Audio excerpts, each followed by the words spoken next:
संयुक्त विपक्ष की दूसरे दिन की बैठक में विपक्षी दलों ने तय कर लिया कि अब विपक्ष गुट को यूपीए की जगह इंडिया के नाम से पुकारा जाएगा। संयुक्त प्रगतिशील गठबंधन यानी यूपीए को बदलकर विपक्ष गुट का नाम Indian national democratic inclusive alliance कर दिया गया है। India versus NDA. इन दिनों राजनीतिक गलियारों में इन दो शब्दों ने अलग ही हलचल मचा रखी है। आपने भी जरूर सुना होगा। इन दिनों ट्रेंडिंग चल रहे इस पॉलिटिकल मुद्दे के बारे में तो चलिए आपको इंडिया और एनडीए में शामिल पार्टियों और इंडिया नाम कैसे पड़ा, इस सभी के बारे में डिटेल में जानकारी देते हैं। 2024 के लोकसभा चुनाव को देखते हुए विपक्षी दलों ने मोदी राज हटाने के लिए एक बड़ा कदम उठाया है। अब इसे एक बड़ा कदम कहें या एक चाल, ये तो आने वाला वक्त बताएगा, जिसके चलते इंडिया महागठबंधन की शुरुआत कर दी गई है। इंडिया का full form Indian national development inclusive alliance है, जिसके बाद लोग इस नाम को लेकर कई तरह के मीम्स बना रहे हैं। कोई इसे सही बता रहा है तो कोई इसे गलत। एक सोशल मीडिया यूजर ने गधे की फोटो शेयर कर कहा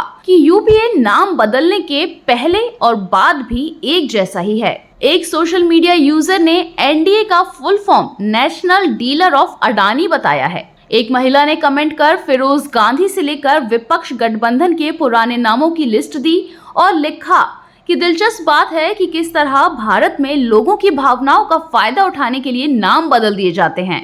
सियासत से जुड़ी दो बड़ी मीटिंग्स हुई, जिसमें बेंगलुरु में हुई मीटिंग में 26 विपक्षी पार्टियां आई तो दूसरी बैठक दिल्ली में एनडीए की हुई, जिसमें 38 पार्टियां शामिल रहीं।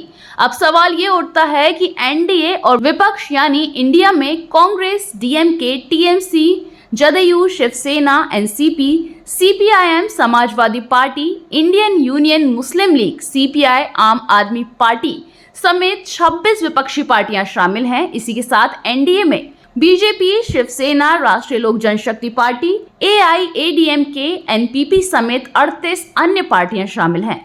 अगर बात करी जाए कि इंडिया और एनडीए में से ज्यादा ताकतवर कौन है, तो इसका जवाब सीधा होगा एनडीए। आप सोचेंगे ऐसा क्यों? ऐसा इसलिए है क्योंकि बीजेपी के साथ गठबंधन करने वाले एनडीए के पास लोकसभा में 350 से ज्यादा सांसद हैं। और अगर बात की जाए विपक्ष की, तो इंडिया में जितनी पार्टियां शामिल हैं सब मिलाकर लगभग 150 सांसद ही हैं। जानकारों का मानना है कि एनडीए में कई ऐसी पार्टियां हैं जिनकी क्षेत्रीय और किसी खास जाति पर अच्छी पकड़ है और यूपी और बिहार में ये पार्टियां अहम भूमिका निभा सकती हैं। उत्तर प्रदेश में 80 और बिहार में 40 लोकसभा सीटें हैं। आंकड़ों की माने तो लोकसभा की 22% सीटें इन्हीं दो राज्यों से आती हैं, जो कि एनडीए के लिए एक बड़ा प्लस पॉइंट साबित हो सकता है। खैर, ये तो हुई दोनों पार्टियों की बात। अब आपको बताते हैं कि आखिर विपक्ष के महागठबंधन का नाम इंडिया कैसे पड़ा।